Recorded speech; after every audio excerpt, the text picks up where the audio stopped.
Hello and welcome, everyone. Happy 2021. Thank you for joining us again. You're with Rachel and Matt here again in Melbourne, Australia for another New Year edition of When Movies Were Good. Matt, my special guest star, as always, how are you? I'm good. A very happy new year to you and our audience. Yeah, definitely. We do apologise for coming in a week later. We had some technical difficulties and just the general difficulties of dealing with COVID-19. We're now in 2021, so hopefully that'll be dissipating. Thanks, Sydney. Yeah. Yeah, we sort of, here in Melbourne, it's sort of 2 steps forward, 1 step back. But we're sort of managing to get through, but we just needed to give ourselves a little bit of extra time. And of course, I've got my usual technical difficulties, which I managed to overcome today. So we are here to discuss 2 really fun, happy movies, 2 niche movies from the great period of the early 50s. It's a Gene Kelly double. So we have Singing in the Rain and An American in Paris. American in Paris did come first. That was 1951, and Singing in the Rain was 1952.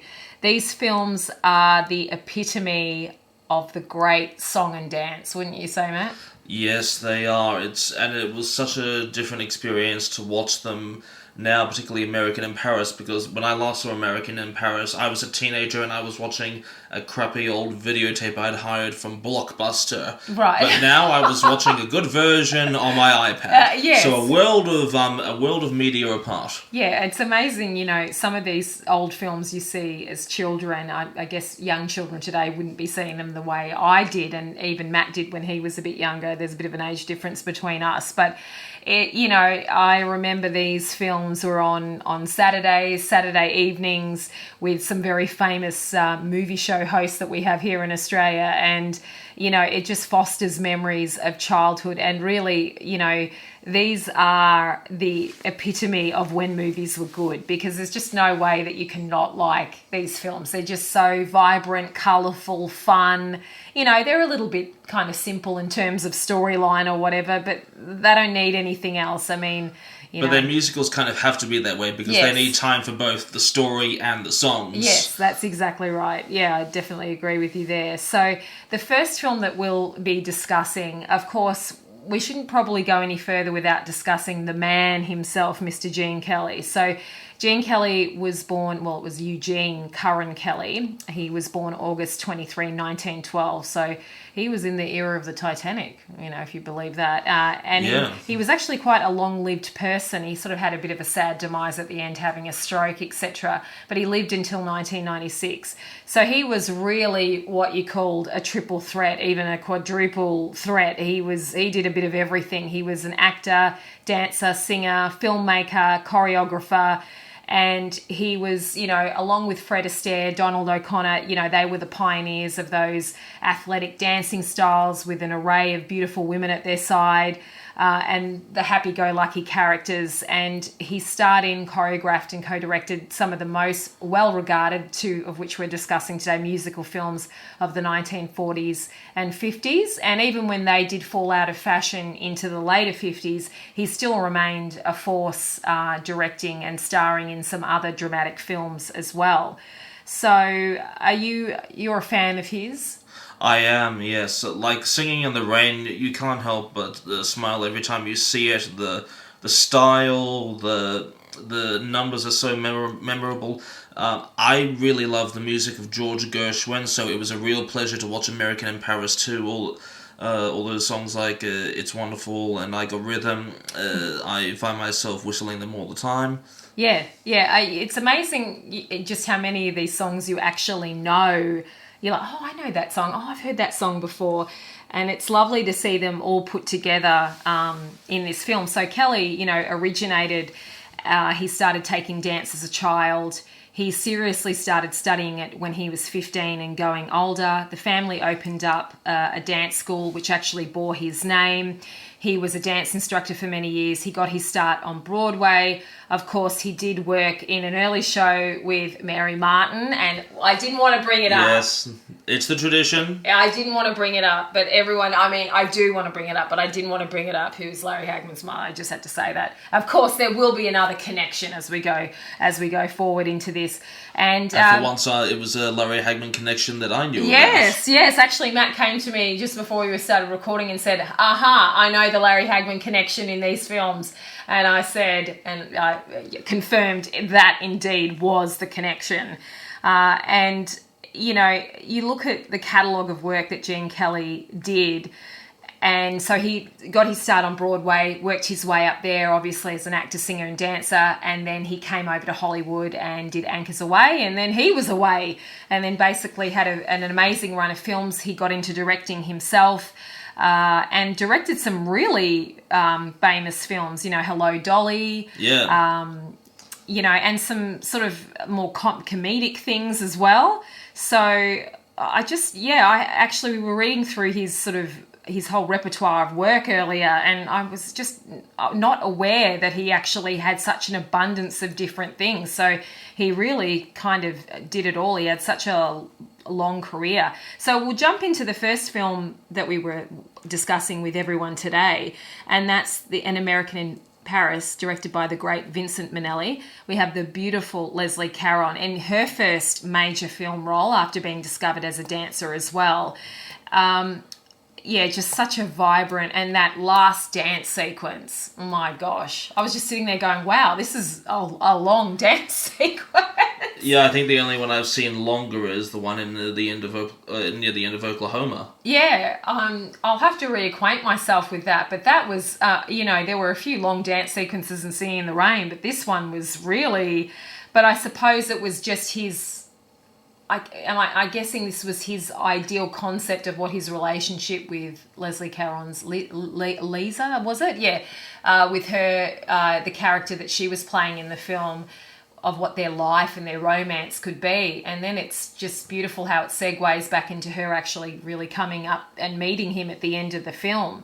So a little bit of background on this film. It's basically based on music by George Gershwin, his suite An American in Paris, and they've brilliantly sort of put all these songs together in this lovely little story.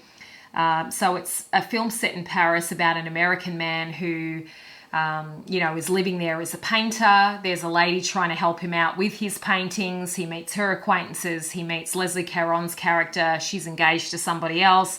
And it's sort of a little bit of a tragic, sort of sad love story, but it all works out at the end. Yeah, it's almost like an idyllic reinterpretation of what would have happened with Picasso and Gertrude Stein about 40 years earlier. Because you had Picasso as the up-and-coming painter in Paris, and not that he had a romantic relationship with Gertrude Stein. I don't think that was her style, but that kind of a pattern relationship.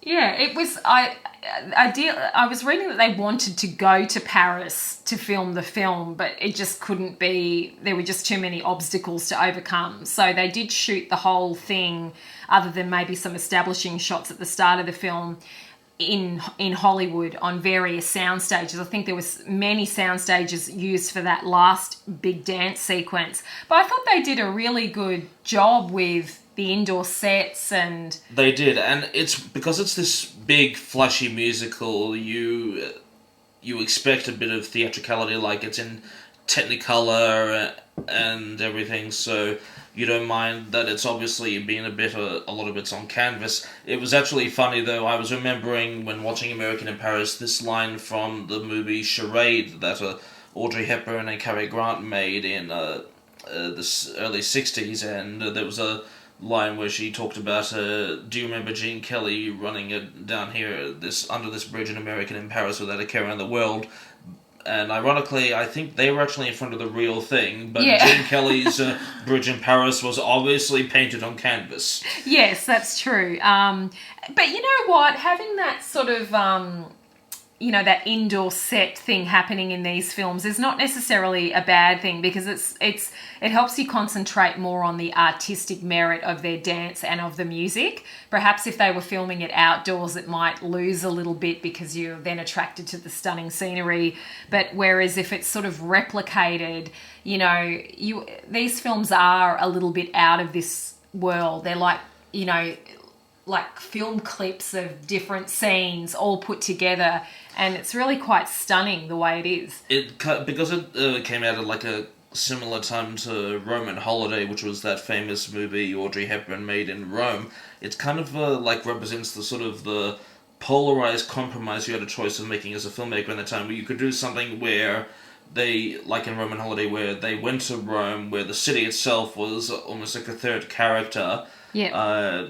But it did take a large aspect of the soul of the film, you could say. Not to mention there was the budgetary issue that they couldn't do big technicolor showmanship in a movie like that, so it became black and white. Whereas something like American in Paris, it is theatrical, but they go all out with all the color, all the dance movements and everything, and you win either way. Yeah, and apparently Vincent Minnelli had to go off, and now the name of the film completely leaves me, but he had to go off and shoot another film, and then he came back and then shot the dance. Let me see if I can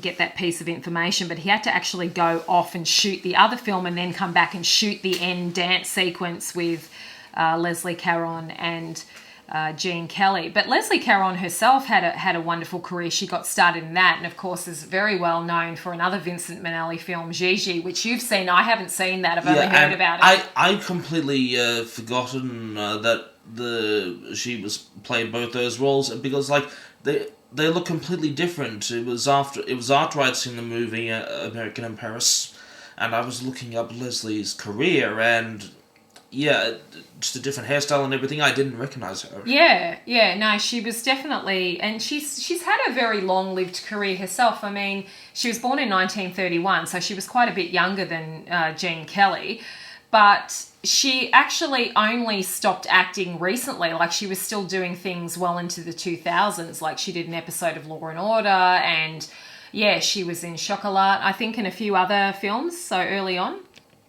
So she actually had a very long-lived career herself, and I think she's still going strong within herself.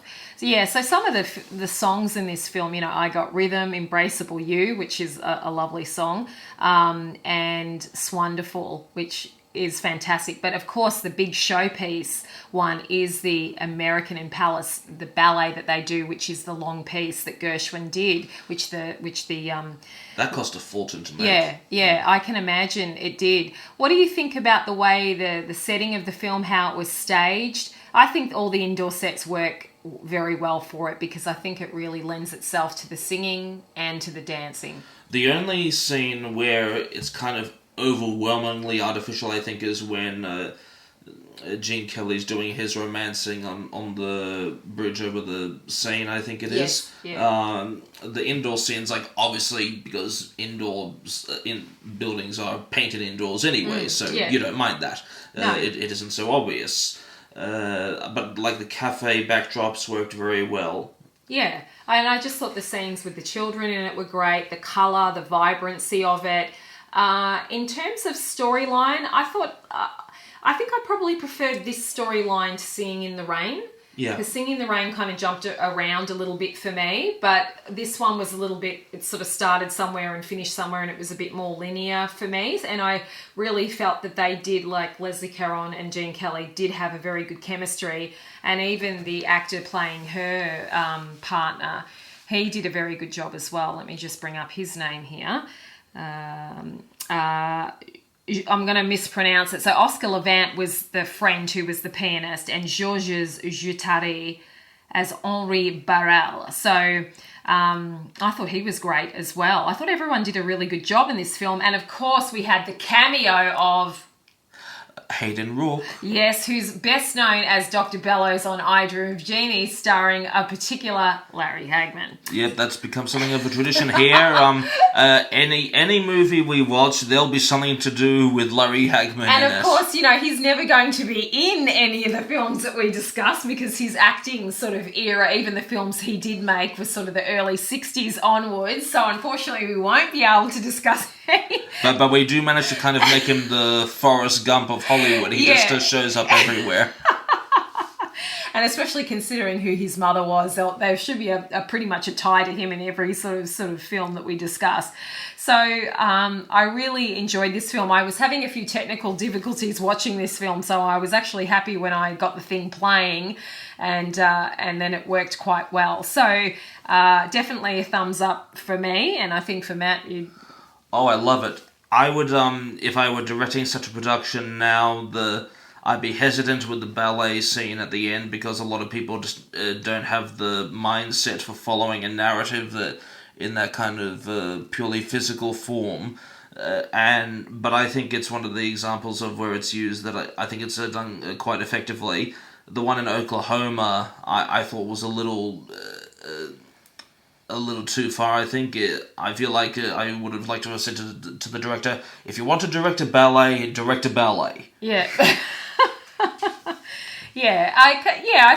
I think it was really just there to showcase Jean and Leslie's talent as trained dancers and just give that big theatrical flourish to the end of the film. Do you think it added to the plot? Because it's kind of like not much detail really happens after the dance sequence. They basically end up with the couple embracing. And I suppose because, he wasn't a dancer in the film. Like if he was maybe staying in Paris as a dancer and they had danced together in something, then that's his ideal world of their dance continuing sort of thing. But because he was playing an artist, I was like, oh, I guess he dances really well too. Because he's imagining himself, in this big dance with her. So I sort of maybe from more of a storyline perspective, I'm not sure it worked in the storyline, but just more of the visual staging, musical, and just because it's Gene Kelly dancing. Well, at the end of the day, musicals, operas, all those sorts of productions, they're more about showmanship and giving a thrilling ride than driving a story along. That's what plays are for. Yeah, that's true. So if we jump into Singing in the Rain, which is a 1952 American musical, billed as a romantic comedy, it was directed, choreographed, and starring Gene Kelly and Stanley Donen as well. Starring the fantastic Debbie Reynolds and one of my favourites, Donald O'Connor. And we also had Sid Charisse in this film as well. So basically, in a nutshell, it's set in Hollywood in the 1920s with three stars. The three stars of this film portraying performers caught up in the transition from silent films to the dreaded talkies, and with plenty of dancing, theatrics, thrills and spills, and singing and music, and lots of gaiety along the way. It's sort of the opposite take of Sunset Boulevard. That's all about the sadness of the coming of sound pictures. Yeah. But Singing in the Rain, it celebrates it. Yeah, that's exactly right. And this is often, Singing in the Rain is touted. It'd probably be definitely in the top sort of 20 or 30 films ever made. It's one of the ones that is constantly referred to as one of the best films, especially one of the best musical films. Although a lot of people say Gigi's a very outstanding musical film. Look, I think that's a brilliant movie too. I mean, it is a little awkward when you have to explain to a newcomer the Thank Heaven for Little Girls song. Yeah. I remember seeing that movie when I was a kid and being innocent enough at that age to not quite understand how some may interpret the lyrics. Yes. But it was a more innocent time, people. Definitely. So, we had two outstanding dancers in this film who were working with Jean, which is Debbie and Donald, who were outstanding and in their own right, and very accomplished singers as well. Although apparently Debbie and Jean didn't necessarily get on that well during production.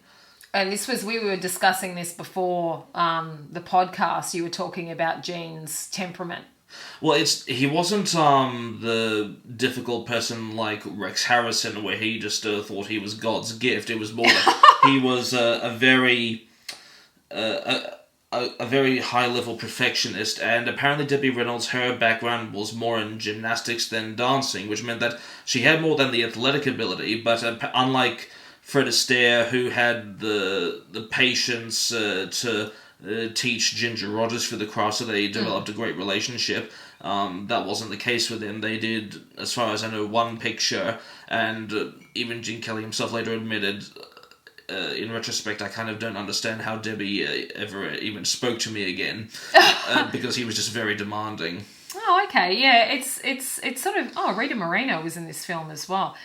Yeah, I mean, it's... I think for this film, for me, I probably, because I do like Donald O'Connor, I preferred it in some ways. I think I love the Make Him Laugh song. Yeah, and good morning, good morning. Actually, I was watching this YouTube video with these two women who film about their family, and they would always sing that song. I'm like, where do I know that song? They'd always start off their videos with that song, and I was like, well, they were just singing it to each other as a laugh. I think even a Seinfeld episode referenced that at one point. Yeah, and I was like, oh my gosh, hang on, where do I know that song from? So Arthur Freed, again, the head of the Freed unit at MGM, was responsible for all of their glossy and glamorous musicals. So he basically conceived the idea of a movie based on a back catalogue of songs written by himself and Nashio Herb Brown. So this is sort of a bit like the Queen musical, where they've just gotten all these songs together and somehow moulded them into a storyline, whereas I thought An American in Paris worked the songs a little bit better into the forward motion of the storyline, whereas this one is sort of like, oh, we'll put that one there, we'll put that one there. Not that it didn't work, I just thought this film jumped around a little bit more. There seems to be an ongoing tradition for Gershwin. There was even a musical that was written, I think only in the last 20 years, called Crazy for You, and that I saw an amateur production of, and that recycled a lot of his songs, but for a new storyline set in a mining town. Well, interestingly enough, I'm just reading through sort of how this film was made. Apparently Howard Keel was originally, before Gene and Donald were attached to it, Howard Keel was originally mentioned as a possible lead, but they were going to go with him being a star of Western films who makes a comeback as a singing cowboy. But they kept gravitating to a story about the romantic hero with the vaudeville background, which of course is what their characters ended up being. Yeah. So he couldn't, the reason that they were going, perhaps thinking of someone else, is because he was so heavily involved with doing An American in Paris at the time when they were conceiving Singing in the Rain, because they were only made sort of a year apart. And then when that sort of wrapped up, he managed to get on and go into Singing in the Rain. So, well, those movies are like Monet's Water Lilies. They just all work together. Yeah, they definitely do. Well, and I was reading here an early draft of the script said that Singing in the Rain was supposed to be sung by Reynolds, O'Connor and Kelly, emerging from the restaurant after the flop of their of the thing that they were doing, the movie that they made to celebrate the idea of changing the film into the musical. I mean, it's interesting. I guess, it's interesting when you read all these little sidebars about, they were going to do this, they were going to do that. But really, I think the film worked out as well as it could have worked. I mean, that one with him doing it on his own, doing Singing in the Rain on his own, just is so iconic. I think the world would be a lot the worse if anything had impacted the movie other than as it came out.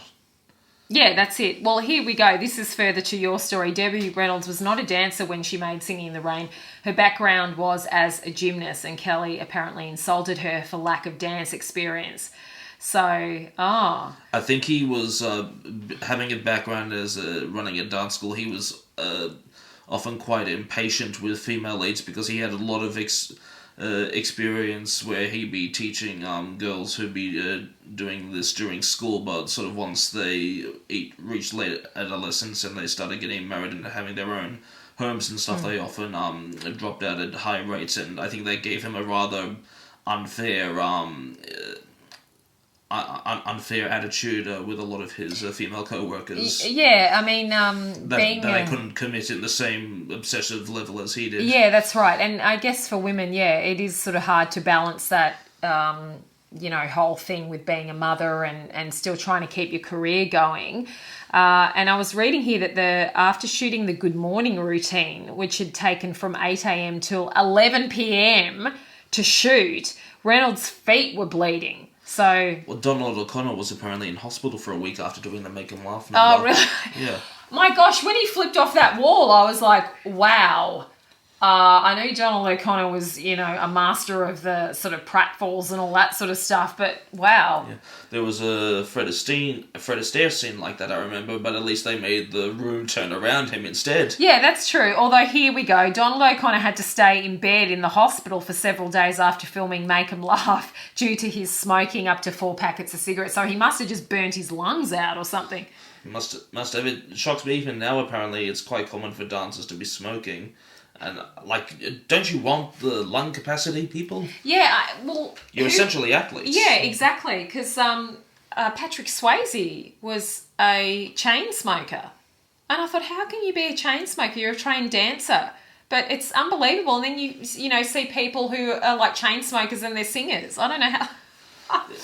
It's an unfortunate thing in a lot of professions, like chefs and the like, where the social scene is tied to smoking. Yeah, it's a very interesting sort of thing. But these films really, they're just such a special time in Hollywood, in the genre. And, we will explore some of the other big musical films because these 50s musicals really had their own style. They had their own flair. Of course, we had, Ginger, we had Fred Astaire, we had Donald, we had Jean, we had Leslie, we had Debbie, we had all these fantastic people. And, I was just thinking today, I think you would go to Hollywood today and really struggle to find any performers. They were all sort of triple threats, or they learnt to be triple threats. I think you'd have a really hard time finding anyone in Hollywood today that could even do 2 of those disciplines well. Well, the fact that you had these talents work together so well at this particular time is an indication of how much success they could bring at that unique point. But a lot of studios in the decade or two afterwards, because there were a number of producers and studio heads who thought that the key to money success was doing big musicals, and that was part of the production clash that Paramount I believe had in the 60s and 70s when they were trying to work with the likes of Hitchcock and Wells, because they were thinking that they had to be doing big musicals to succeed. And so you had productions like Hello, Dolly, and also epic ones like Cleopatra, where they thought, okay, you have these big colourful works and you just have to throw money at it and it's the recipe for success. No, it doesn't work like that. Throwing money doesn't just guarantee success. No, it doesn't. Some of those big showcase pictures, I rather enjoyed, like Spartacus and Ben-Hur, but as sort of time marched on, I can't think of really, other than Hello, Dolly, and what big, I guess some of Andrew Lloyd Webber's films got made, like Jesus Christ Superstar was made in the 70s into, a musical adaptation, and there's a few other ones, but there's nothing that really stands out like the ones that they made in the 50s. Well, it's interesting, this interview I saw with Orson Welles once, where he talked about how he didn't believe there could be a great movie star at that point in time, which was in the 80s or the 70s, when he did the interview, because to be a great actor was not the greatest thing to be at the time. It was to be a pop singer. And so I get at every point of history there's a type of art form where to be the peak of that is to be at the peak of humanity, whether it be an opera singer or a musical star. And so sometimes it just doesn't match in a particular era. Yeah, that's true. Yeah, it's, they just don't make those sort of films anymore. And even when they do, a lot of the singing and stuff is overdubbed, and they've got a dance double that does the hard dancing for them. And yeah, so I guess it's kind of like you have to follow Dr. Seuss. Don't be sad because it's over. Be happy because it happened. Or yeah, like that's that. right. But it was actually, I'd always seen lots of parts of Singing in the Rain, and I'd never seen an American. Obviously, I was familiar with some of Gershwin's songs from the film, very familiar with Gene. I didn't realise, Matt and I were sort of going through, as I mentioned before, we were going through just reading about Gene's career, and I didn't realise that the infamous Xanadu was like the last lead role in a film in 1980 that Gene did. And I actually have a big soft spot for Xanadu. I thought he was great in the film. I thought the music was so 80s. It was Electric Light Orchestra, it was Cliff Richard, it was, some of the people that had been involved with Grease wrote some of the songs, and or producing some of the songs for Grease had been involved with it. But I actually thought, for what it was, people are like, oh my God, Gene Kelly's on roller skates. But it's like, well, that was just another aspect of that he was willing to get up and be choreographed on roller skates. I thought he did a really good job for someone at his age group, and he did some lovely dance sequences. He did one with Olivia Newton-John. So I know that film gets a lot of hate and everything because it is really trashy, but it's just fun trashy, and he was really good in that film. He gave it a bit of gravitas, and it just seeing him in that film and dancing and everything just was a throwback to the 1950s. So I don't think he needed to be ashamed about that film, and as he sort of quoted himself, he said it was a great idea, it just didn't quite come off. I think some of the psychedelic sort of sound effects and stuff. But Olivia Newton-John is a great singer, and some of the songs were fantastic. I still regularly listen to the soundtrack. So I think he kind of ended off his career at least doing a fun project, and he definitely had an amazing just breadth of work. And he really did it all. He came up the hard way, went through stage, he did the theatrical stuff, and then was offered the contract and went over to Hollywood. So it was really nice to visit these works of Gene's. And a few years after that, what I guess would have been one of his last appearances in public, which I think was a nice moment, was when the Three Tenors did one of their huge concerts that they did in the 90s. It was in Los Angeles, I think, and a lot of men like Sinatra and Kelly were in the audience, and they did Singing in the Rain. Now, personally, I think the Three Tenors' interpretation of Singing in the Rain was a bit unusual. Yes. But the celebrational sentiment with Kelly in the audience was, I think, a very nice way to finish off his life. Yeah, that would have been a very special night to have been there. Yeah, it's lovely when they do those sort of... they did Waltzing Matilda here for us, didn't they? When they... The horror. That was as scary as John Howard's eyebrows in the audience. Oh my God. But it's still, they always did a good job in honouring the places that they were visiting. So you have to say that about the Three Tenors. But it would have been an amazing experience for Gene to be there while they were singing that to him. So we're going to finish off. I guess I would give both of the films a thumbs up. They're definitely part of the repertoire of when movies were good. These are the sorts of films, classic films, that you really need to see just for the visuals and the music alone. And if you can see it on a big screen too, it deserves that kind of experience. Or at least a surround sound system at the house. True. Much better than having to watch it on the iPad with headphones. I had no choice. Everybody's home at COVID. I never had the house to myself anymore. I definitely had my sound bar flared up for both of them, which was fun. So please join us for the next edition of When Movies Were Good, when we take a visit with the lovely Marilyn Monroe. It's time that we did a double with Marilyn. We are going to do Gentlemen Prefer Blondes and The 7-Year Itch.